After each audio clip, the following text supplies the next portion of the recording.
Hello and welcome to the Boys and the Bus podcast. This is your bus home, Celtic 0, Roma 3, a miserable night in every sense of the word. I'm your host, Terry. I'm joined tonight by David Logue, and I'm also delighted to be joined by our guest, Steve-O, from the very popular Celtic World Order.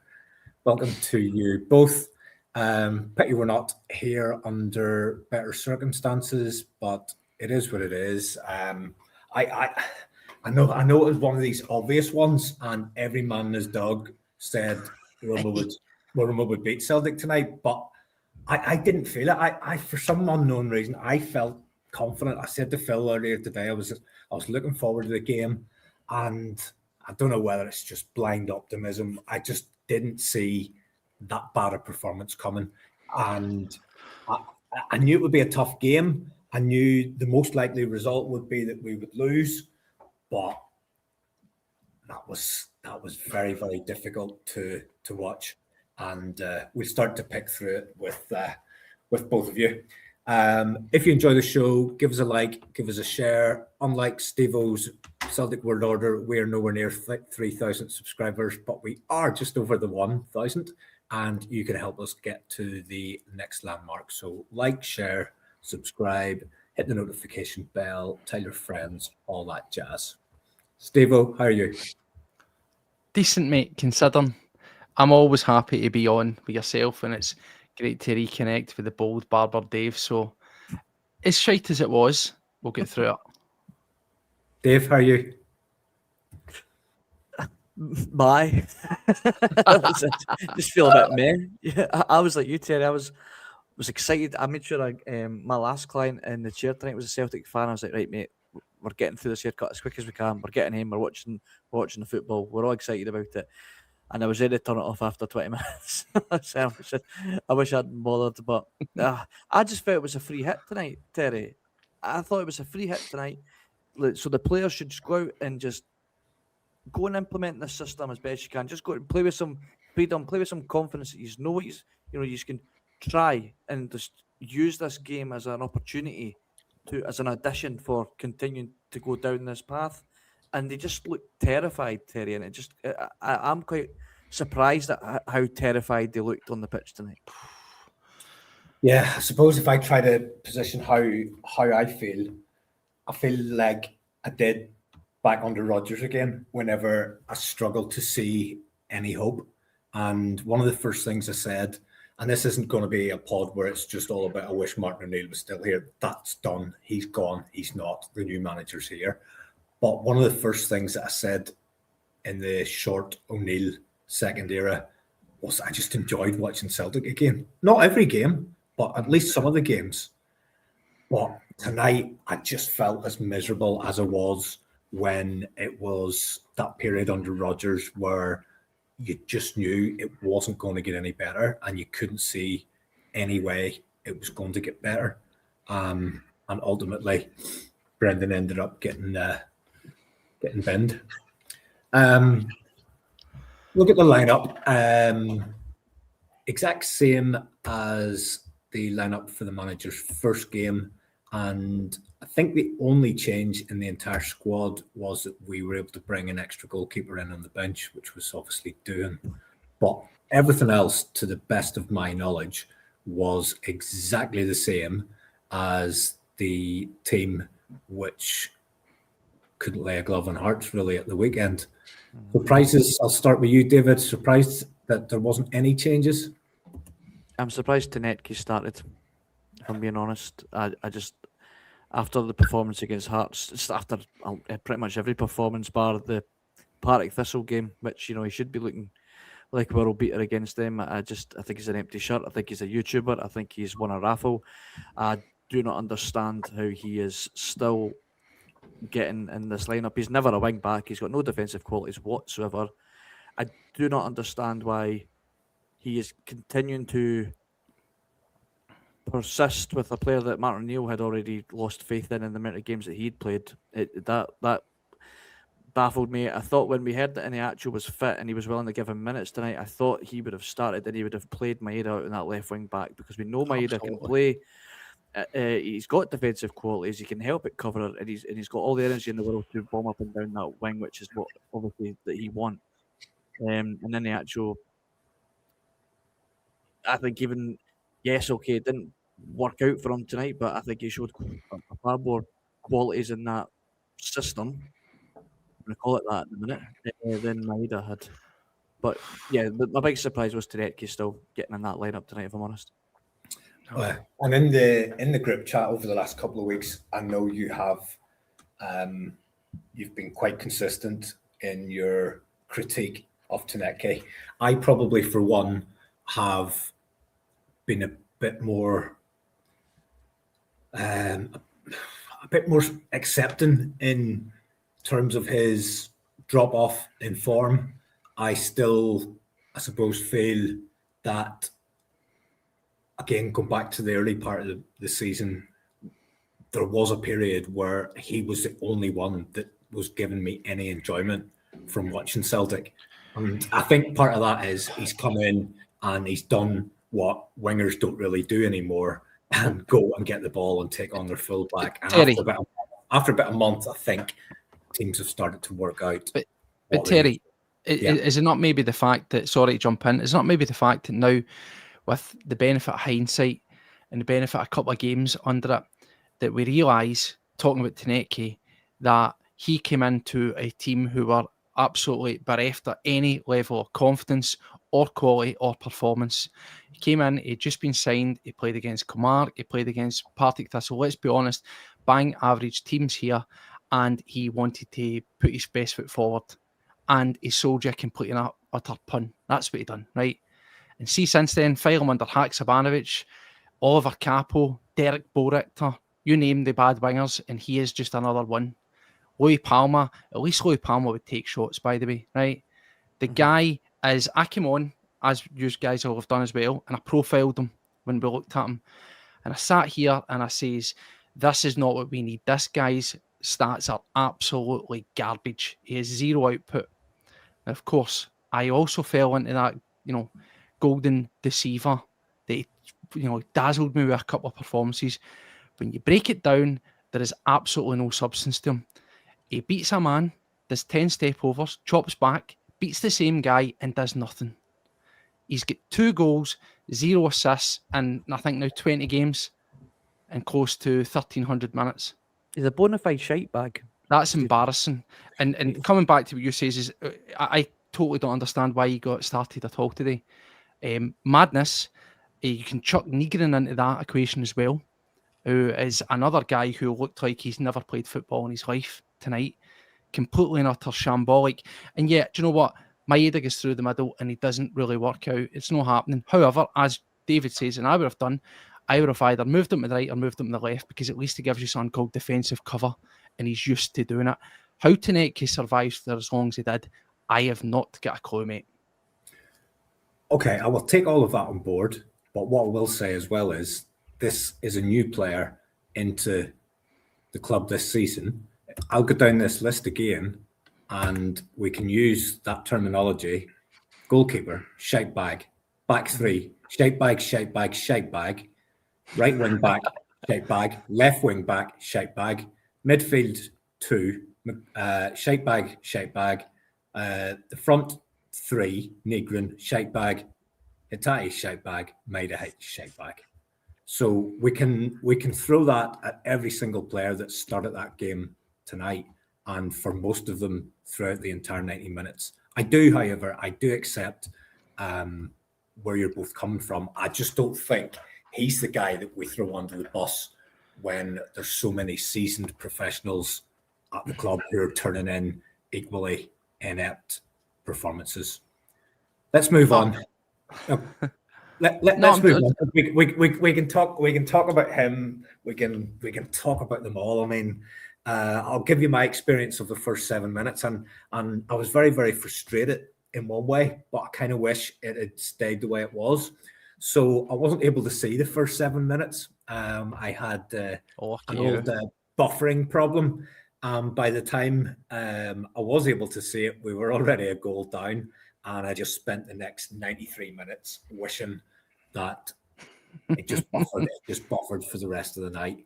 I seen the goal when they played it back, so it's a goal from a set piece. So again, I mean, you can talk all you want about ideologies and mantras and the way you want to play and all of these great ideas.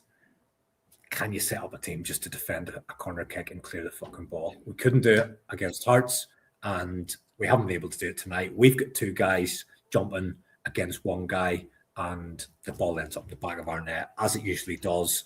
And again, I hadn't seen that live. I wasn't one bit surprised when I turned it on and we were 1-0 down.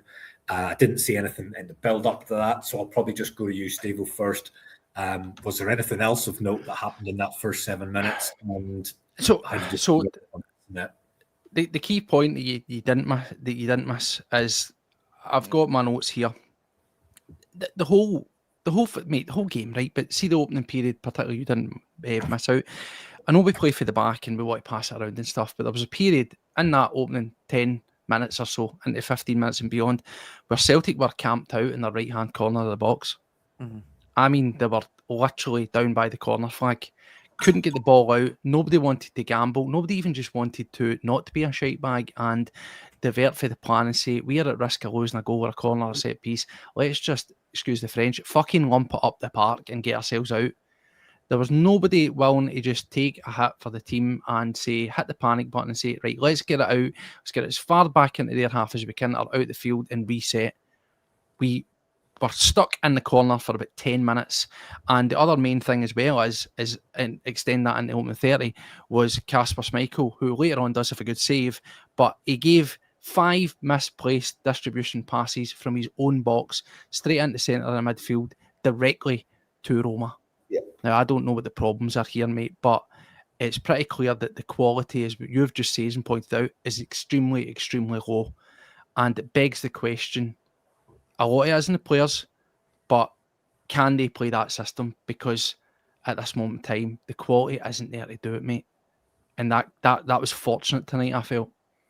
I'll come to you then, David. Steve talks about that system. So what we're talking about is the Nancy 3-4-2-1. The exact same system that Roma played tonight.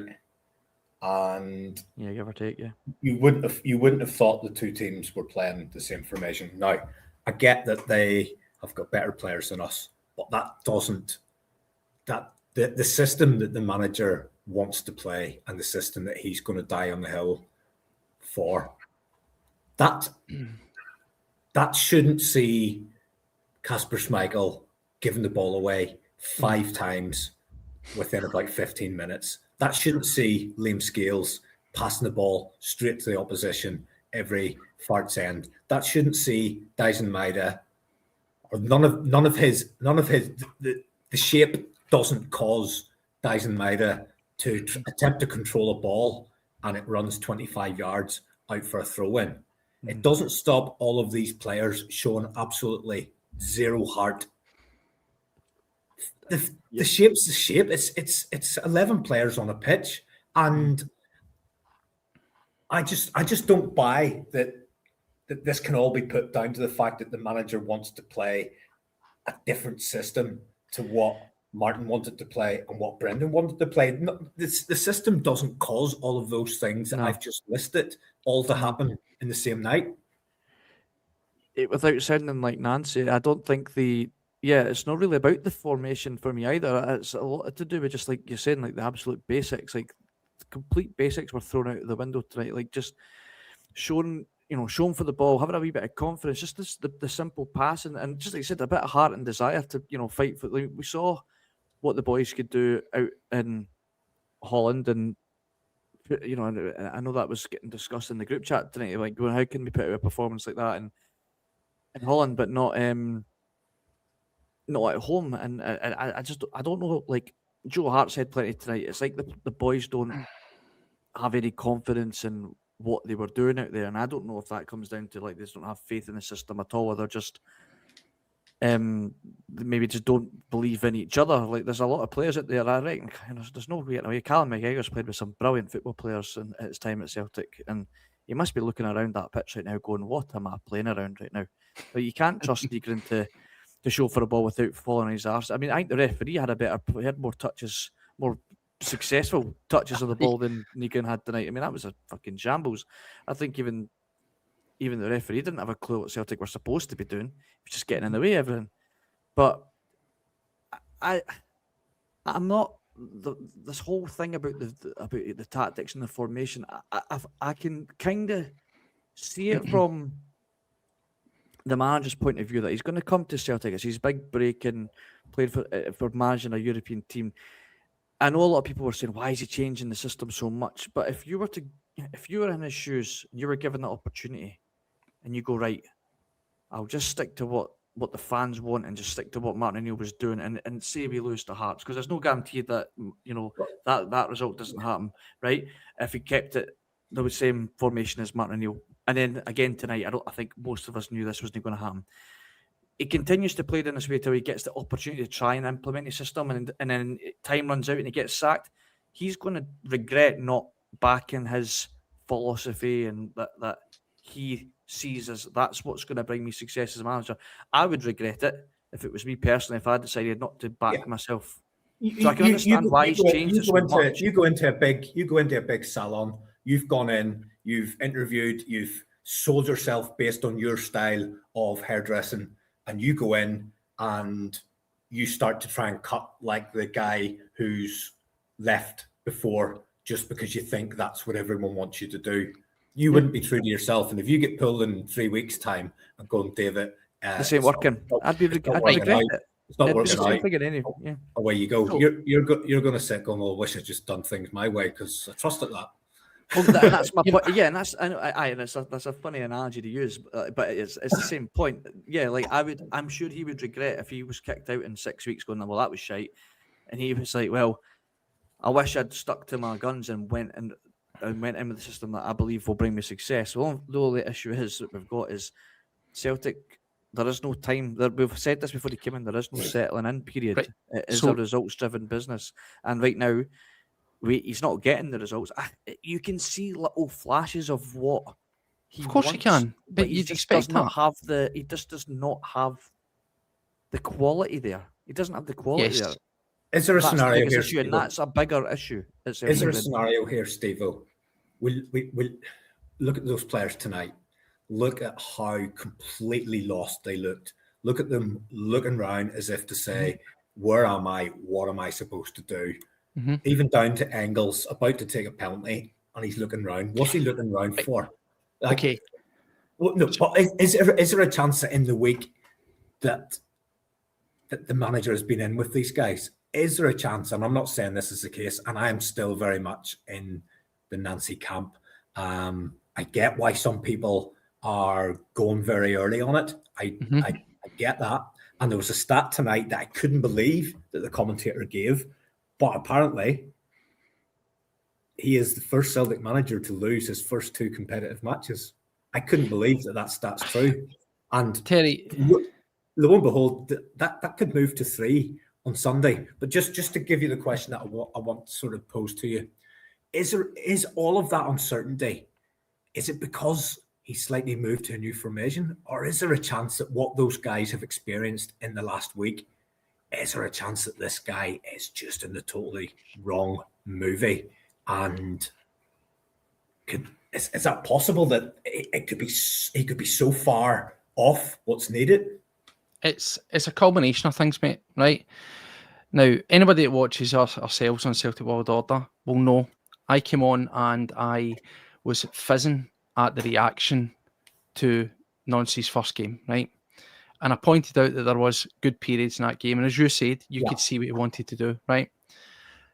For the avoidance of doubt, I still have the opinion and will be until further notice, until things maybe, hopefully, touch wood, were to deteriorate, yes, right? But I says he needs a proper good run of games. I'll give him through to January and then definitively make a decision on him after he's had a window and players in, right? So that's where I'm at.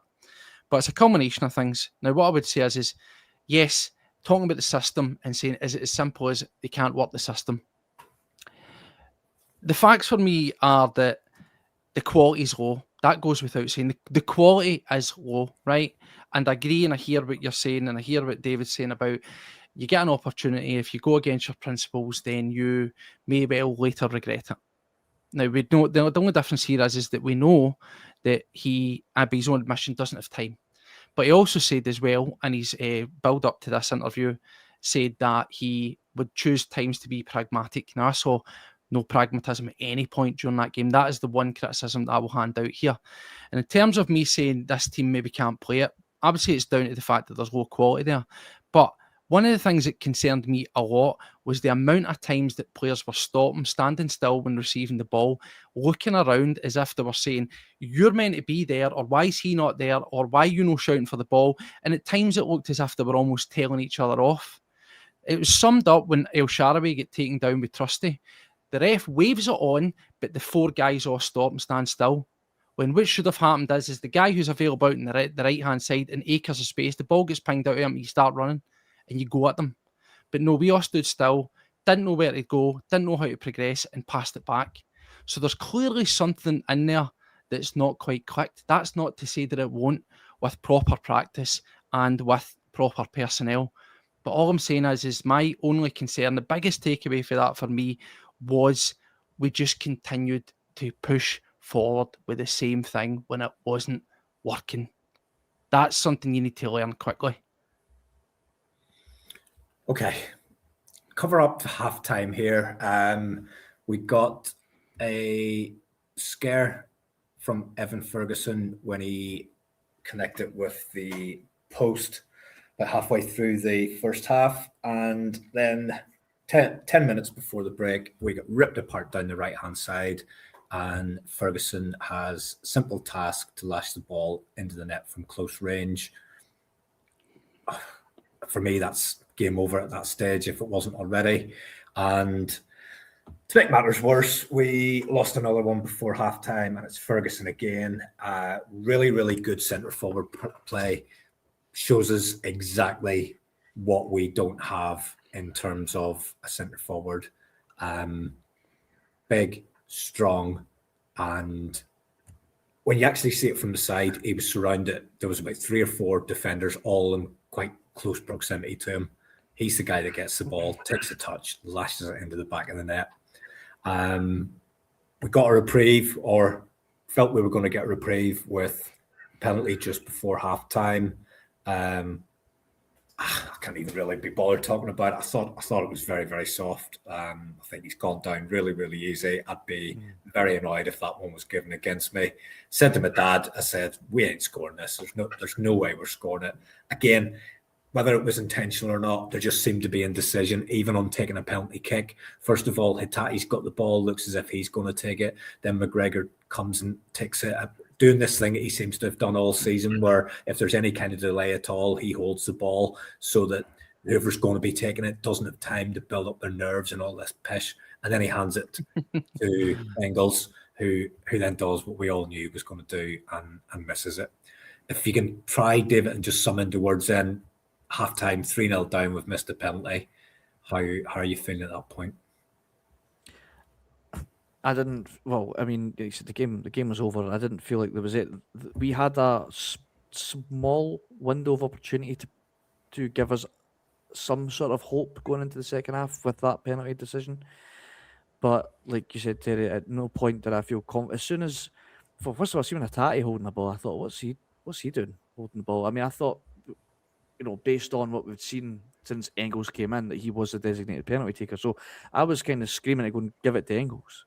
But then when Engels stood in the penalty spot waiting to take it, I instantly was like you, and I thought, he's missing this. He didn't look confident at all. He turned around. I don't know. It's like he was looking for permission to take the penalty. I don't know. It just seemed like he flinched. And of course, we go into half time, and I just thought he's going to have to try something here to inject some sort of urgency, some sort of heart, and some sort of desire. And I was surprised at the changes. I did feel that Iheanacho had to come on if it wasn't going to be Kenny. I was glad to see Iheanacho, and I feel like he's earned an opportunity to start on Sunday after that, because he showed, if anything, some sort of heart and belief that this game wasn't over just yet. He certainly wasn't willing to go down lying down. Whether that's because he's trying to get into that AFCON team selection, I don't know. But I was surprised at the other two. I know Dyson wasn't effective up top, but that was where I thought, right, there's the opportunity. If any actual's coming on, you get Dyson on that left-hand side or right-hand side and move Yang over to the left, because he's apparently is far more effective on the left from what we've seen. And I was quite surprised to see Kobe Donovan coming on, although from what I'd heard on another podcast, I can't remember which one I was listening to, but they had mentioned that he has experience in a back three playing for the Scottish under-21 side. So I guess that was one of maybe the decision making that he's played in that system before at some level. But I didn't feel like there was any real hope. You know, even if he had pulled one back, even if any actual goal had stood, I still didn't feel like there was. Roma they never came into second gear. They were in cruise control. They if they wanted to, they could have stepped up another gear, and then they almost looked like they did when they got that fourth goal, who I genuinely believed was Gervinho when he'd come on with that big headband. I didn't know Leon Bailey was playing for Roma, but nah, it was dead in the water, mate. I was already looking to Sunday. Yeah. Steve-O, if someone just watches the highlights back, what they'll probably see is Celtic had a penalty just before half-time.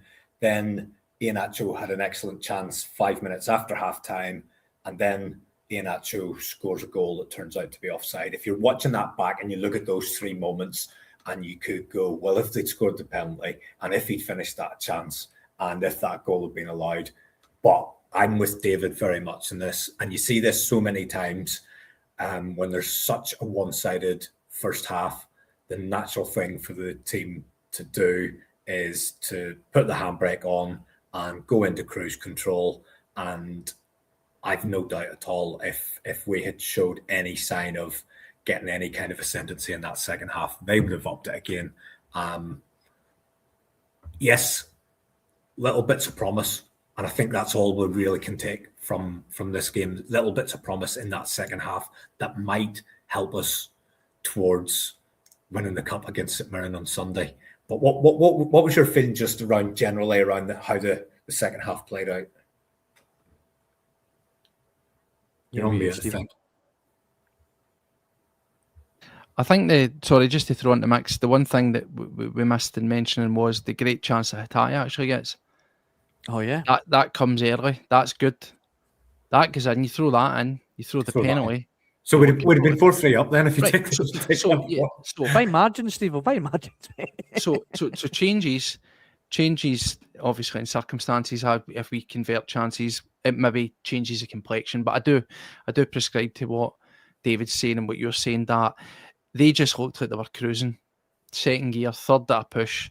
And you saw the quality that they were able to bring on for the bench. So I think if we pull ourselves back into it, inevitably what it probably does is just anger them. And they come back better and stronger and faster, and they really, really go for it.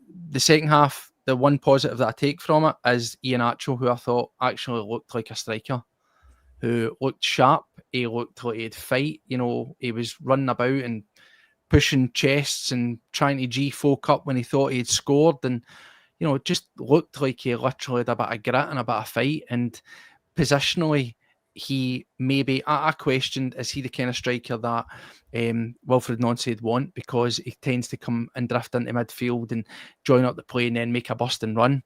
But it's non-negotiable. He has to start on Sunday, because that small period that he was on the pitch was just completely different gravy to anything in terms of attacking and chances created. And then that just comes back to what we spoke about at the front end of the show. You just simply have to bin Taneke and utilise Maeda, and you might get something a wee bit more. In fact, certainly if we play like that, in that wee sort of purple patch, as small as it was from Iheanacho, you should comfortably go and do a team like St Mirren. If you don't have that and you go back to what we have seen previously, they probably are compact and tight and quite difficult to break down. It's a sign of where we're at when a guy comes on and puts in a little bit of effort, and all of a sudden he's the guy that has to start on Sunday. He's the guy who's man of the match tonight, and I just felt that when he signed, it just was everything that was wrong about how Celtic's being run. I still think that, but he stood out tonight when he came on, not because he'd done anything brilliant, but because he put a bit of effort in, and that's just a damning indictment of where we are with this team and that performance. And I do agree with you. I think he now has to play on Sunday. But Terry, instead of saying it's a damning indictment, yeah, everybody pretty much to a man was piss poor. But he comes. Of course, he's making his return. And he wants to look up for it. But I don't think it's necessarily a damning indictment. Say, as I said earlier on the show, Taneki looked great amongst a team of passion and faded.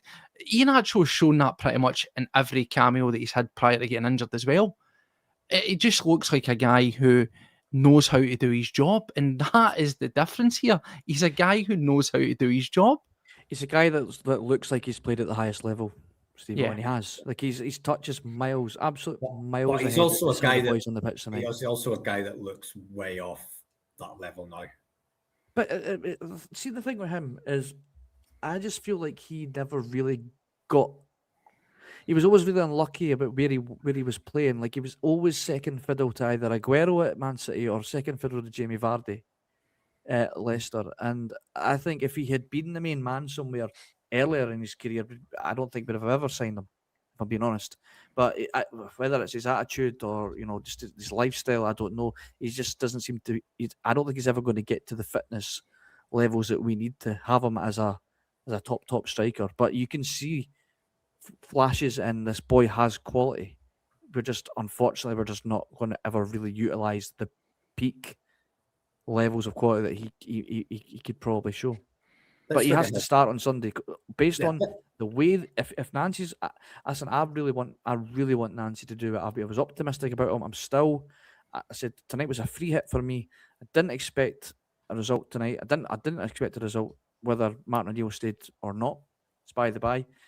I'm willing to give this guy an opportunity. I think there's a lot of people out there that are, unfortunately, are so head driven that they don't want this guy to be successful, that they're more excited to tell you I told you so than see Celtic win, unfortunately. And that's just not all people. Some people, I don't think he's getting. I kind of feel like it's the same situation that Rangers fans had with Martin O'Neill. With Martin. Certainly with Martin O'Neill. We didn't want him to do well either.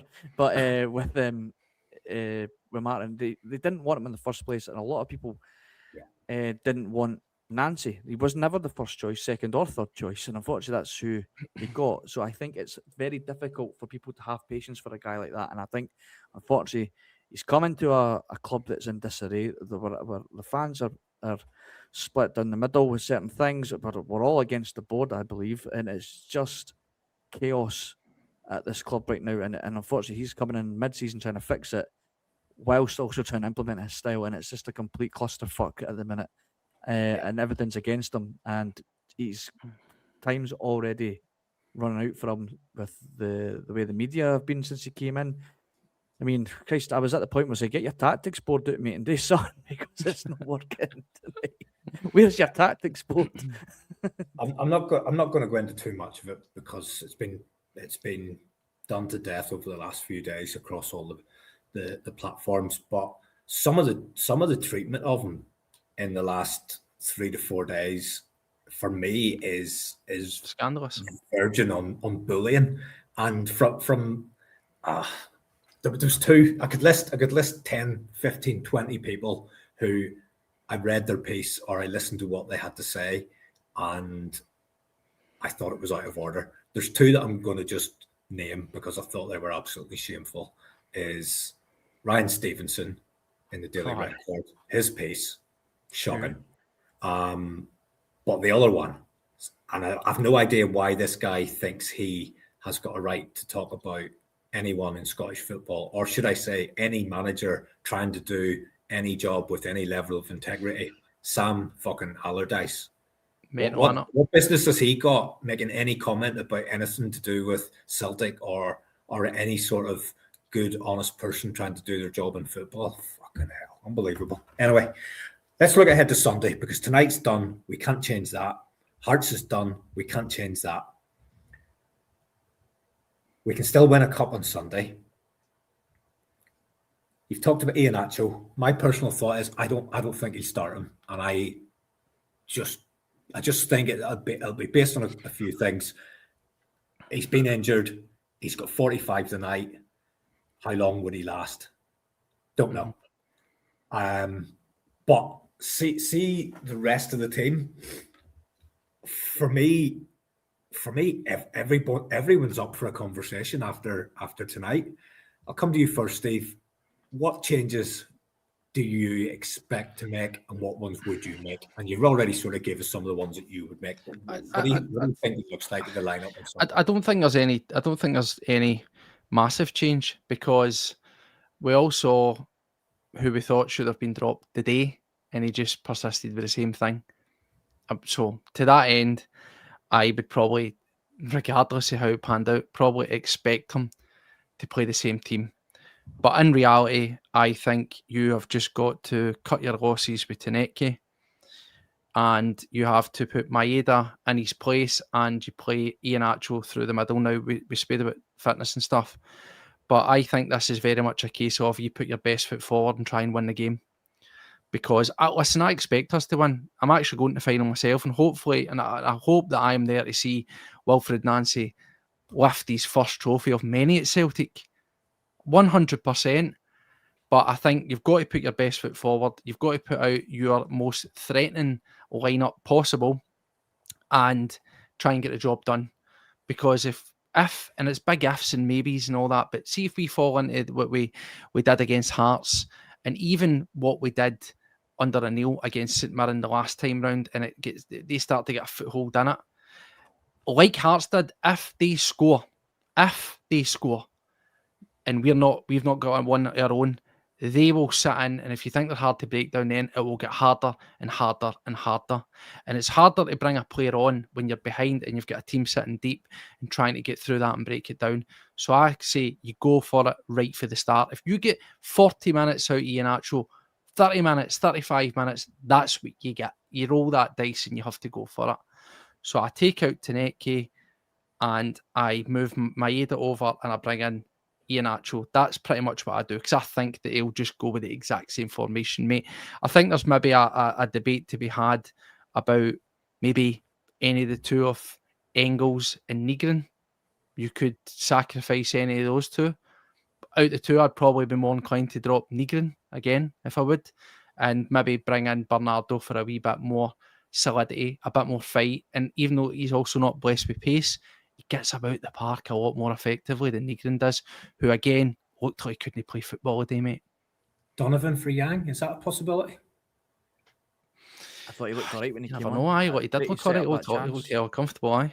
I mean, in the same breath that I've said there, all positions are up for debate. When you actually go to take somebody out and you look at what you've got to actually bring in instead, you're looking at faces that you don't want to be looking at.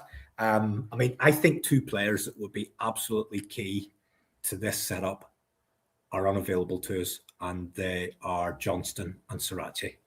I think those two would fit into this absolutely perfectly. Yep. But they're not there. They're gone. David's dropped off there. I'm not sure what has happened.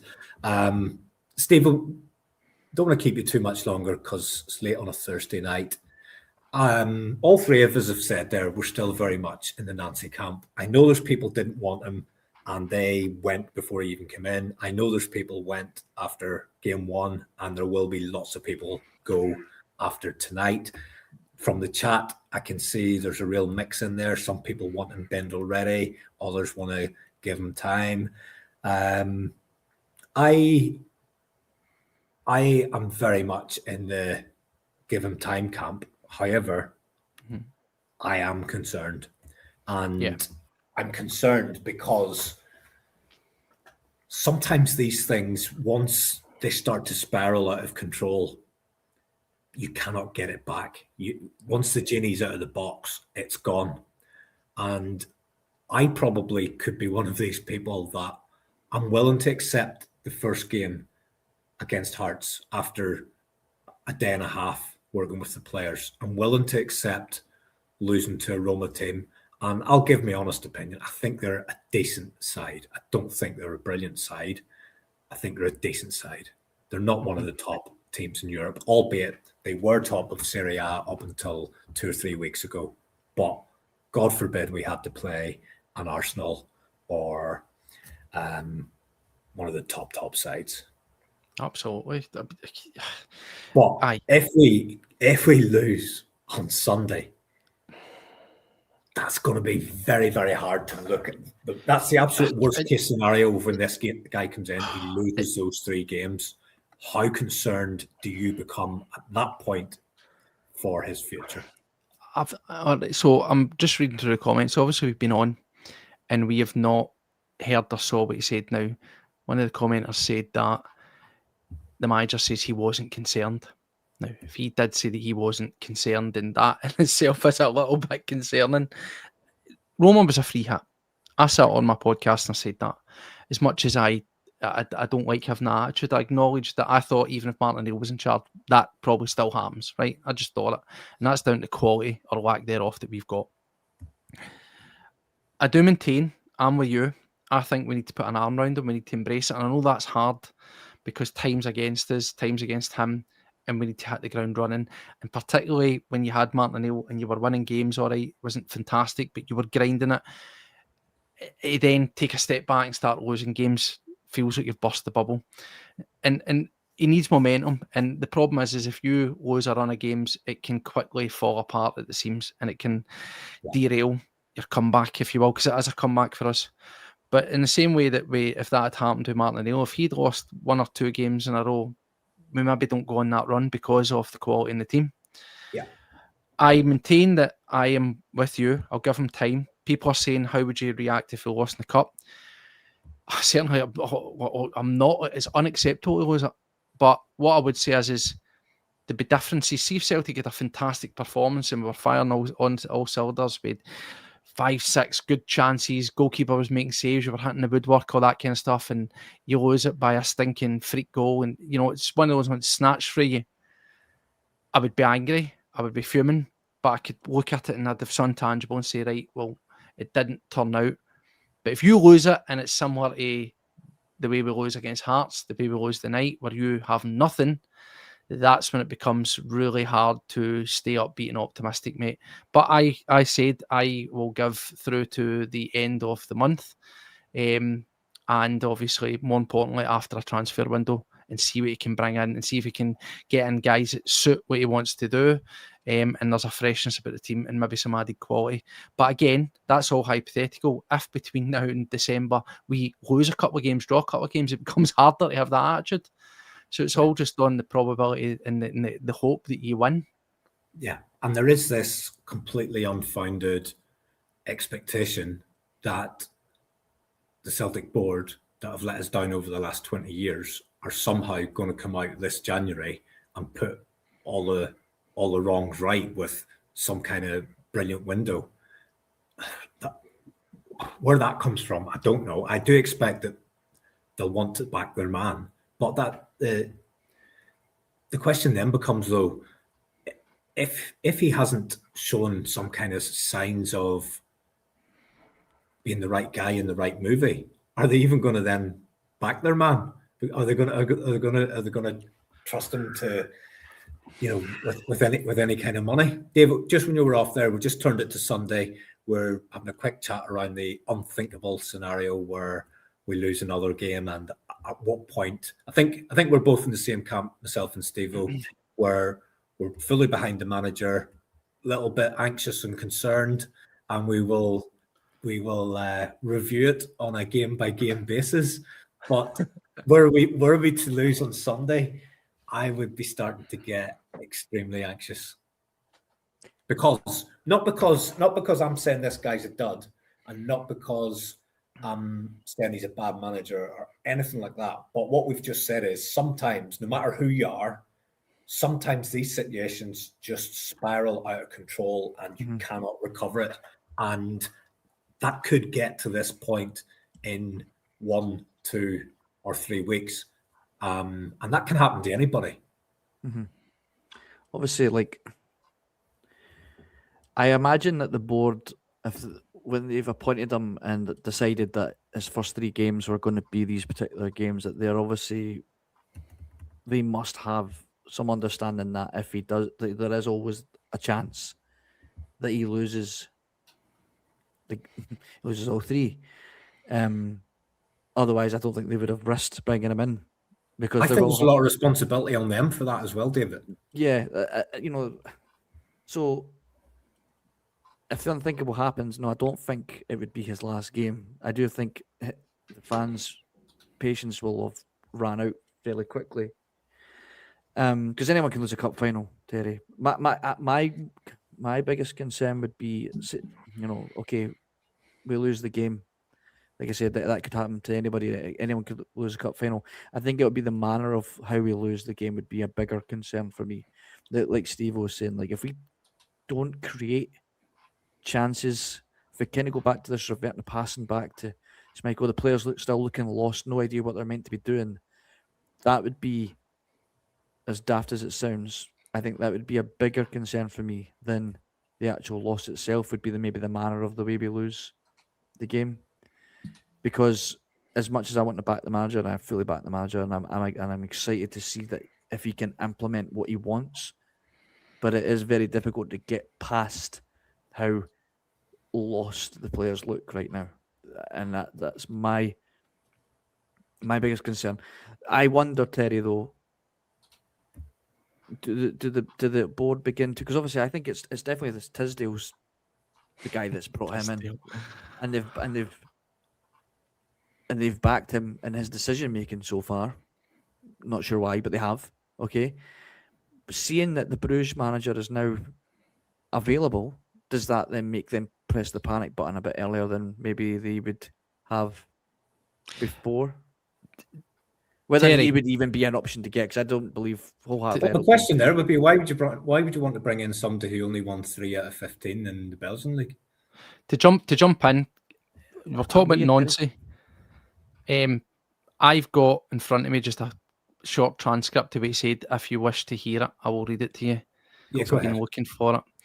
So he says, the reality is we were not able to cope with the intensity. First half was difficult. We were not able to come out of the pressure. As we said, pin back. It wasn't easy for my players. I don't like to talk about luck. The first goal didn't help us. Second half was better. I cannot tell you the players didn't try. They tried. I'm not concerned. I really liked the reaction. They deserve at least to score 1 goal, and the dynamic could change. The result isn't what we want, but I've seen good things. I would like the results to change today. This is a bit difficult because my players deserve a bit more. The belief of my players is really strong. I respect the fans, and they are really important for us. We play for them. I know where they are going. I can see a lot of good things. I believe in what we do. That's what he said. I mean, what else is he going to say? Exactly. And this is the thing. We will sit here and we'll pick through it. And I am sure that we will, once the smoke's settled and we maybe watch it back, we will see things that we didn't see because of our frustration, wee bit of anger and things. For example, after Hearts, I thought this was terrible, but then having watched it back, I realised that after we conceded the second goal, it was the best period of the game for us, other than the opening 25. And I'm sure there'll be 5, 10, 15 minutes of that game that you'll look at and go, yeah, I could see that. We spoke about the impact of Ian Attrell coming on and seeing the positives there. It's hard to find any positives because overall the performance is good, and a wee 10-minute here and there doesn't do you any favours. But you can understand why he's saying that. Right, lads, it's gone almost 10 past 11. I'm up early. Steve-O, thank you so much for joining us.